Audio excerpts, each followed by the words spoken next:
আসসালামু আলাইকুম বন্ধুরা, ট্যাঙ্কের আপডেট মাছ ছাড়ার জন্য কি কি পদক্ষেপ নিছি সেগুলো ভিডিওতে দেখাবো। তো চলুন দেখা যাক।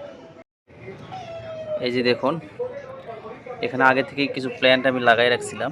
এই প্ল্যান্টের নামটা আমার সঠিক মনে নাই, তবে স্ক্রিনে আমি দিয়ে দিব এই প্ল্যান্টের নামটা কি। আর এখানে একটা কয়েন প্ল্যান্ট লাগাইয়েছি, আর এখানে ভাসমান কিছু পানা দিয়েছি আজকে।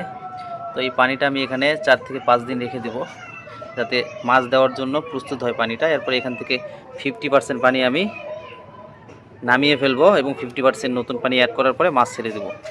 তো এই ট্যাঙ্কে কিছু প্ল্যান্টস আছে, যেগুলো হলো আপনার কয়েন প্ল্যান্টস আছে, এখানে হর্নট আছে এবং এখানে ড্যান্সা কিছু আছে। তো আমার কাছে প্ল্যান্টস বেশি ছিল না দেখে আমি অল্প করে লাগিয়েছি।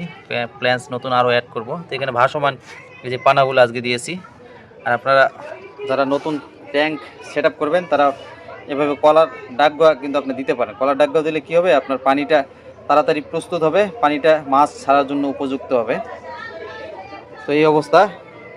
তো এটা আমি 4-5 দিন রাখবো, এরপরে মাছ দিব। আর অবশ্যই ভিডিওটা পেয়ে যাবেন মাছ দেওয়ার সময়, কী কী মাছ কোন ট্যাঙ্কে ছাড়বো। আল্লাহ হাফেজ।